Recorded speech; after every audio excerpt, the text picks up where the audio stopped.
Oi gente, eu sou a Rô, sejam bem-vindos à minha biblioteca e hoje eu vim conversar com vocês sobre as minhas leituras de setembro.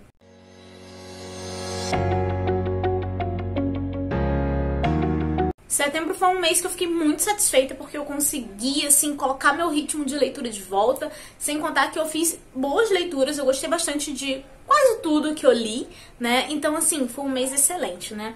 Então, antes de eu mostrar os livros pra vocês, por favor, deixem um like no vídeo se você gosta desse tipo de conteúdo. Se inscreva no canal se você não for inscrito. E à medida que eu for mostrando os livros aqui, gente, comentem, tá? Digam se vocês já leram esses livros, se vocês têm a intenção de ler. E aproveitem pra me contar o que foi que vocês leram durante esse mês, porque aí eu aproveito sempre pra pegar algumas dicas. Lembrando que eu também vou estar deixando aqui embaixo no box de descrição os links de compra para os livros que eu estiver citando e o link geral da Amazon. Se você quiser fazer alguma compra na Amazon, por favor, utilize os links. Dessa forma você ajuda muito o canal sem estar pagando nada mais por isso, tá bom? E como vocês puderam ver aí no título, vai ter o sorteio. Então, assim, assistam o vídeo todo, preste atenção em tudo que eu vou falar aqui para vocês saberem como participar. Então vamos deixar de enrolação e vamos para os livros. A leitura coletiva que eu organizei durante o mês de setembro foi do livro Mitologia Nórdica, do Neil Gaiman. Inclusive, gente, se você ainda quiser participar da leitura coletiva de outubro, né, que vai ser do livro Bom Dia, Verônica, do Rafael Montes e da Ilana Casoy, ainda dá tempo você entrar, porque a gente vai começar a ler só no dia 5 e as discussões são semanais, então dá tempo. Eu vou até deixar aqui embaixo, no box de descrição, o link do grupo para Bom Dia, Verônica, caso você queira participar. Mas voltando aqui à mitologia nórdica, nós vamos ter contos que se passam desde o início, né, da criação do mundo até o Ragnarok, que seria como se fosse o apocalipse para eles. Eu imaginava histórias assim mais épicas, mas na verdade elas têm sempre um tom meio divertido. Mas isso pra mim foi uma coisa que me agradou, eu acabei curtindo. E só pra deixar claro, aqui não são recontos, aqui são as histórias da mitologia nórdica mesmo, que o Neil Gaiman está só contando elas. Então, assim, eu acho que pra quem já conhece algumas histórias e tudo mais, talvez não seja uma novidade.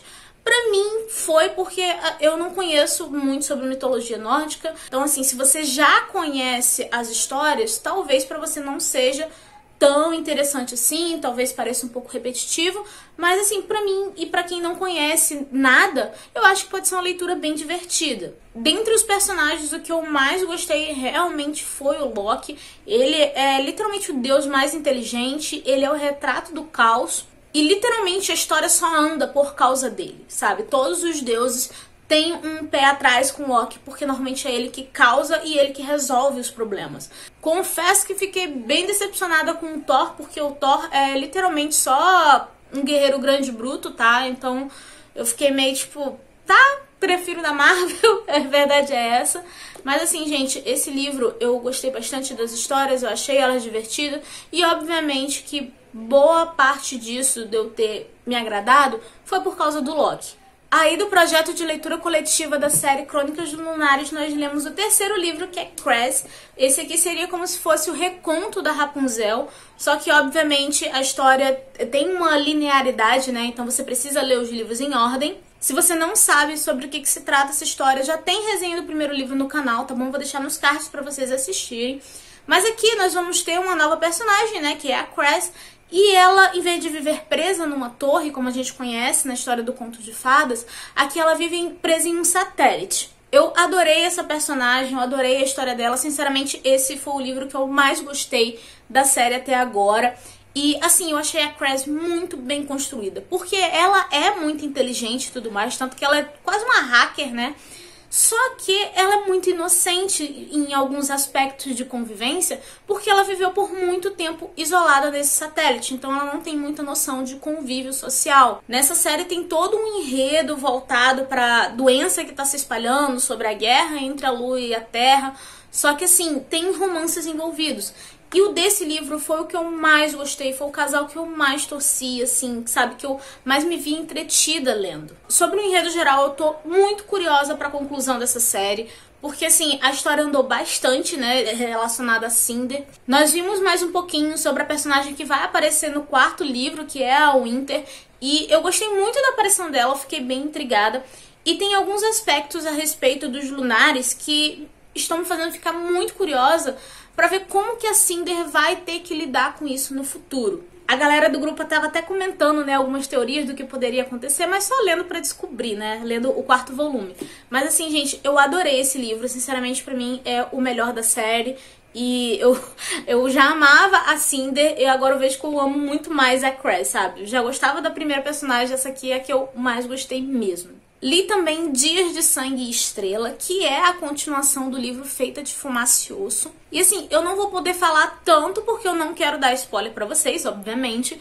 Mas só pra vocês se situarem, eu falei sobre Feita de Fumaça e Osso no último vídeo de leituras do mês. Eu vou deixar nos cards pra quem ainda não viu. E assim, gente, aqui basicamente tá rolando uma guerra entre anjos e quimeras. E eu gostei muito desse livro, acho que até mais do que o primeiro, porque a autora mostra muito bem os dois lados da guerra. E assim, gente, em guerra não existe bem essa de, quem é o mocinho, quem é o vilão, sabe? Ela mostra os erros dos dois lados, então achei que ela explorou essa questão muito bem. Inclusive a questão dos soldados, porque você vê que tem certos soldados ali que realmente são cruéis, que realmente acreditam no que os seus comandantes falam, enquanto tem outros que só estão ali seguindo ordens e que ao mesmo tempo eles estão cansados de lutar uma guerra que não é deles e eles nem sabem o que fazer porque guerra é tudo que eles sempre conheceram. Esses anjos e quimeras, eles foram criados para isso, então eles não conhecem outra coisa. Então você vai vendo como que os próprios soldados acabam se tornando reféns da guerra. Quando eu falei sobre o primeiro livro para vocês, eu mencionei que existia um romance, né, e como que as coisas iam acontecendo interligadas a isso, mas que eu não tinha me incomodado porque eu tinha achado que tinha sido um romance na medida certa. Ele não atrapalhava no enredo, nas tramas e tudo mais. E nesse segundo livro eu gostei ainda mais, porque a presença do romance, ela quase não existe. É mais assim, os lados da guerra e o que está acontecendo com os personagens, até porque eles estão separados. Eu achei que a autora explorou muito bem o universo que ela criou e o romance ficou meio de lado. Agora sim, se você gosta de romance, você provavelmente vai sentir falta disso, tá? Porque eu me empolguei porque ele não estava acontecendo, na verdade. E isso pra mim é uma coisa que faz todo sentido. Estão acontecendo mil e uma coisas importantes. A vida de várias pessoas estão em risco, então não tem tempo pra você ficar pensando em romance. Então eu adorei o desenvolvimento que a autora fez dentro dessa história. Cara, eu tô amando essa série, tá? Eu super recomendo. Eu sei que ela é difícil de ser encontrado os livros aí em edição física, né? Acho que tem gente que só encontra em sebo. Mas assim, gente, o e-book não é tão caro, tá? Eu vou estar deixando os links aqui também. Então assim, se você tiver a oportunidade de ler, lê em e-book mesmo, porque essa série tá valendo muito a pena. Aí eu li mais uma continuação que foi Lock and Key, Jogos Mentais. Esse aqui é a continuação de Lock and Key, Bem-vindos a Lovecraft. E eu acabei gostando bem mais dessa HQ do que da primeira, porque na primeira acaba focando muito no luto dos personagens e o perigo mais, assim, próximo deles ali é um perigo humano e não sobrenatural. Então eu acabei gostando mais dessa porque ela desenvolve muito mais essa questão sobrenatural, das chaves mágicas, de como que algumas chaves funcionam, principalmente a chave da cabeça. Inclusive, a chave da cabeça é uma das que eu mais gosto, assim, tanto aqui, né, na HQ, quanto na série de TV. Eu estou amando o vilão dessa HQ, porque ele é extremamente manipulador. E é justamente isso que faz ele se tornar tão perigoso, tão bem feito e tão intimidador. E assim, gente, eu tô muito empolgada pra continuar lendo essa série de HQs. Inclusive o terceiro volume está em pré-venda. Eu não sei se quando esse vídeo estiver saindo pra vocês, se a HQ já vai ter sido lançada. Mas eu pretendo comprar o terceiro volume logo, porque eu tô muito empolgada com essa série. Eu gostei muito dela. E assim, já tá no terceiro. E o total de HQs pra completar a coleção são 6. Então eu espero que a editora vá lançando logo mesmo. E assim, gente, eu tô doida pra ler essa história completa, porque eu tô adorando. Aí, gente, eu li um livro nacional, que inclusive foi o primeiro livro de zumbis que eu li, que se passa no Brasil, então eu fiquei bem empolgada quanto a isso.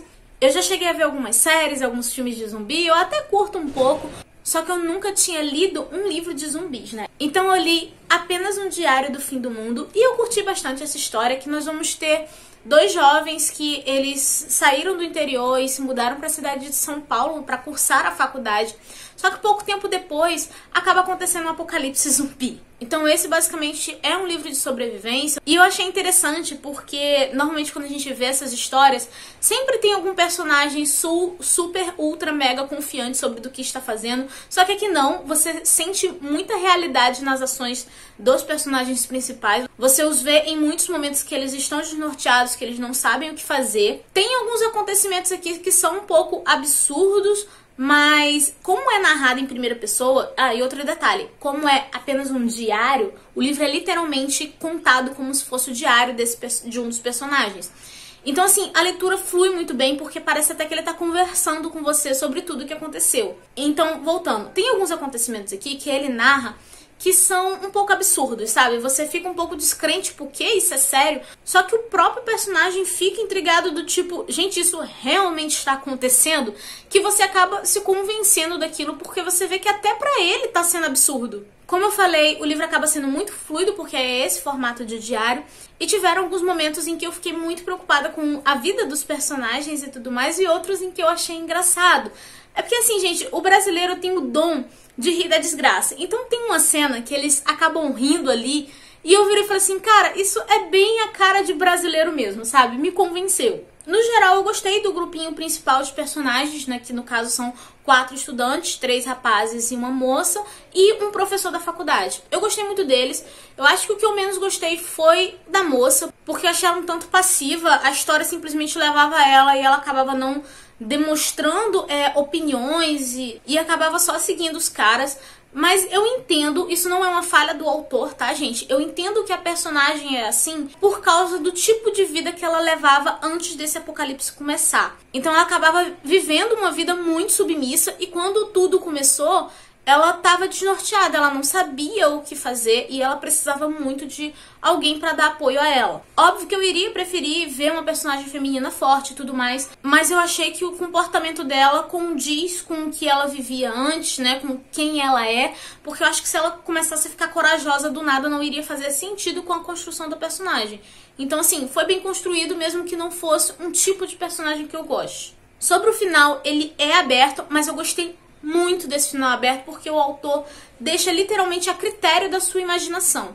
Porque assim, gente, finalizar uma história de zumbi é meio complicado, né? Porque tem que ser uma coisa aberta ou tem que encontrar a cura. E sinceramente, um livro desse tamanho não é suficiente para você encontrar a cura. Então, de final aberto, em termos de história de zumbi, eu gostei muito desse porque ele deixa assim, você imaginar o que você quiser dali. E pra mim, eu imaginei de uma forma que ficou muito satisfatória. Agora, uma coisa que me incomodou durante a leitura foi o fato de que nesse livro tem vários erros de digitação e de diagramação. Eu conversei com os autores e eles falaram que eles já estavam pagando uma nova revisão. Então eu acredito que se você for adquirir o livro daqui pra frente, né, seja a edição física ou a edição em e-book, provavelmente não vai vir com esses erros. Aí eu li junto com a Angélica A Vida Compartilhada em uma Admirável Órbita Fechada. Na verdade, a gente ia ler juntas e ela leu muito mais rápido do que eu fui comentar super atrasado sobre o que eu tinha achado do livro. Esse não é um livro que tenha grandes acontecimentos, ele é a história mais sobre personagens. E aqui nós vamos ter a Sidra, que ela basicamente é uma inteligência artificial que foi colocada dentro de um corpo. Então ela tá passando por essa fase de transição, de adaptação e por um momento de não reconhecer o próprio corpo. Inclusive eu achei muito interessante a maneira que a autora abordou esse tema. Eu nunca tinha lido nada que abordasse isso, nada que tivesse essa representatividade. Então assim, gente, só por isso aqui já vale a leitura. E isso aí trouxe um sentimento muito grande, assim, em mim, de empatia pela Sidra. E a outra personagem que nós vamos ter aqui é a Sálvia. A Sálvia, ela é uma amiga da Sidra e ela tá ajudando a Sidra a passar por esse momento, mas a história vai intercalando entre a narrativa da Sidra e a narrativa da Sálvia, porque aí nós vamos ter a história da Sálvia quando ela era criança e que ela foi criada por uma inteligência artificial. Eu confesso que entre as duas partes eu acabei preferindo mais a da Sálvia quando era criança, porque tinha cenas que eu achava muito fofo da interação dela com o robô, a inteligência artificial, e como a história era mais linear, não eram só conflitos internos da personagem, acabava sendo um pouco mais fluido. Eu ainda quero trazer uma resenha pra vocês pra conversar um pouco melhor sobre esse livro. Eu Acho que ele tem uma carga emocional e de representatividade muito importante, só que eu ainda estou digerindo tudo, digamos assim, né? Porque eu terminei de ler o livro e vim gravar o vídeo direto, sabe? Então, assim, eu ainda vou fazer uma resenha desse livro pra vocês mais detalhada, sem spoiler, é claro, mas pra gente poder conversar um pouco melhor. Mas eu adianto que eu adorei essa história. Tiveram 2 momentos aqui que eu simplesmente me emocionei, tá? Que foi no final do livro e uma outra lá, mais ou menos no meio da história, numa cena da Sálvia com a inteligência artificial. Então, assim, eu adorei mesmo esse livro, recomendo muito, principalmente por causa da questão da representatividade. E, gente, tem resenha do primeiro livro da autora, eu vou deixar nos cards pra vocês assistirem. E nesse mês eu também li Vox, né, que é aquela história onde as mulheres têm um contador no pulso, né, que só permite elas falarem até 100 palavras por dia. E assim, gente, eu sinto informar, mas esse livro realmente não funcionou pra mim em nenhum sentido. Eu achei que a autora pegou vários temas importantes e ela simplesmente jogou no livro e acabou não desenvolvendo nenhum deles. O início dele até apresenta uma crítica interessante a respeito de como a sua passividade pode prejudicar uma comunidade como um todo, mas foi só isso. Depois disso, a história se perdeu. Às vezes em que ela tentava explicar como tudo, sabe, começou, como o país começou a ficar daquela forma, não me convencia de nenhum jeito. Tinha momentos até que eu preferia que ela não explicasse e deixasse a critério do leitor imaginar, porque a explicação não estava nem um pouco convincente. A personagem principal é uma cientista e tá numa situação ali de como se a presença dela, como se o estudo e o conhecimento dela fosse extremamente necessário, mas a gente não vê ela trabalhando efetivamente. E tem alguns fatos ali que a autora joga, mas não tem um desenvolvimento científico de nada. É na base do é isso aí e pronto. A personagem principal, em Deus, um personagem assim que simplesmente não é nada pra mim, sabe? 1001 problemas acontecendo e ela pensando nesse cara e eu tipo, amada, sinceramente, né? Prioridades. Tudo que ela faz dentro do livro é pensando exclusivamente nela. Tem até momentos assim que ela deixa os filhos de lado. Um deles eu até entendo, o resto não. Então um livro com uma premissa dessa, eu imaginei que ia ter alguma cena de tipo assim, dela se importando com outras mulheres, de tendo uma crítica sobre como você deve se preocupar com outras pessoas e não apenas consigo mesmo. A autora tenta fazer isso, mas não reflete nas ações da personagem, então fica muito desconexo.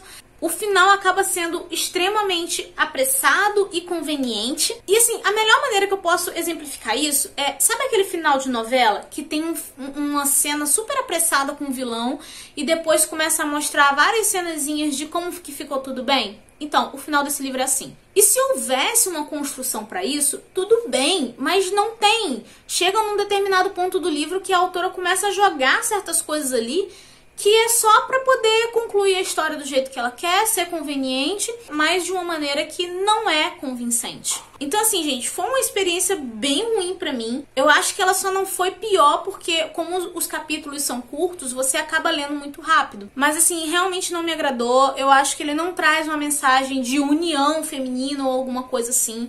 Eu achei que a personagem pensou nela o tempo todo. Tudo que ela fez foi exclusivamente por ela. As coisas até se solucionam, mas ela não pensou em outra mulher em nenhum momento, sabe? Ela cita algumas frases assim, mas você vê que não é sincero. Ela não tá preocupada com os outros, ela tá preocupada em resolver o problema dela. Então, eu achei mal desenvolvido, eu realmente não gostei. Foi realmente pra mim o pior livro do ano, foi a pior leitura do ano mesmo. E como isso era um grupo de leitura coletiva também, eu acho que a única coisa positiva disso foi que assim, a interação foi muito bacana, né? Você sempre ter com quem conversar, você desabafar o que você tá sentindo do livro é muito bom. Então eu achei que foi positivo por causa disso e porque algumas pessoas comentaram que esse livro é como se fosse uma versão mal feita de O Conto da Aia. Aí eu fiquei com vontade de ler O Conto da Aia. Foram esses 2 pontos positivos dessa leitura pra mim. Então, gente, essas foram as minhas leituras do mês de setembro. Eu espero que vocês tenham gostado. Contem aqui nos comentários o que foi que vocês leram, né? E vamos falar sobre o que muita gente está aí ansiosa já pra conversar, né? Que é sobre a questão do sorteio. Mas antes, já deixa um like nesse vídeo, se inscreve no canal se você não for inscrito, tá bom? Lembrando que tem os links de compra aqui embaixo no box de descrição também. e vamos falar desse sorteio, né? Eu me juntei com alguns outros canais aqui do BookTube, eu vou deixar o link para os canais todos aqui embaixo no box de descrição, e nós vamos dar 2 prêmios. O primeiro deles é um vale compras de R$300 e o segundo um vale compra de R$100 na Amazon brasileira. O sorteio se inicia hoje, dia 1º de outubro, e vai até o dia 15 de dezembro. Ai, nossa, que período longo! Então, a intenção é que todo mundo tenha tempo de se inscrever e que o prêmio seja como se fosse um presente de Natal para o ganhador. Mas tem um detalhe, os vales de compra só poderão ser gastos com itens ligados à literatura, né? Ou seja, livro, ou até se a pessoa quiser comprar e-book, acessório para Kindle, tudo bem. Você não vai poder gastar esse dinheiro com nada que não seja ligado à literatura, porque nós realmente queremos presentear leitores. E para participar, basta você se inscrever no formulário que vai estar aqui embaixo no box de descrição e ser inscrito nos canais dos organizadores e seguir as páginas dos respectivos organizadores no Instagram. Lembrando que você deve ter seus perfis em modo público para a gente poder fazer a conferência. Se não estiver em modo público, a gente não vai ter como saber se você está realmente inscrito nos canais ou se está seguindo os organizadores, e aí você vai ser desclassificado e nós iremos fazer um novo sorteio. Inclusive, usem perfis reais. Se a pessoa se inscrever com aqueles perfis que a gente vê que claramente são fakes, que são utilizados só para sorteios, também vai ser desclassificado. O sorteio vai ser realizado pelo Instagram e o ganhador vai ter 24 horas ali para entrar em contato. O ganhador vai ter um tempinho ali para montar uma lista de desejos e o valor da lista não pode ultrapassar o valor do prêmio. E assim que o prêmio for pago pela gente, passa a ser responsabilidade do ganhador o recebimento desse prêmio. Então fiquem atentos na hora de vocês preencherem os seus dados e o seu endereço lá na lista de desejos. Preencham tudo direitinho, tá? Pra não acontecer nenhum problema. De qualquer forma, as regras estão super bem descritas aqui no formulário, então leiam o formulário direitinho, com atenção, tá bom? Sem desespero. É só você ler tranquilamente e preencher correto, tá bom? E, gente, é isso. Eu espero que vocês tenham gostado desse vídeo. Espero que vocês compartilhem aí nos comentários comigo as leituras de vocês de setembro, né? Vamos conversar aí um pouquinho sobre os livros que eu citei também. Me digam se vocês vão participar do sorteio, tá bom? E é isso. Por favor, não se esqueçam de deixar um like, de se inscrever no canal. E eu vejo vocês no próximo vídeo. E boa sorte no sorteio. Um beijo e tchau!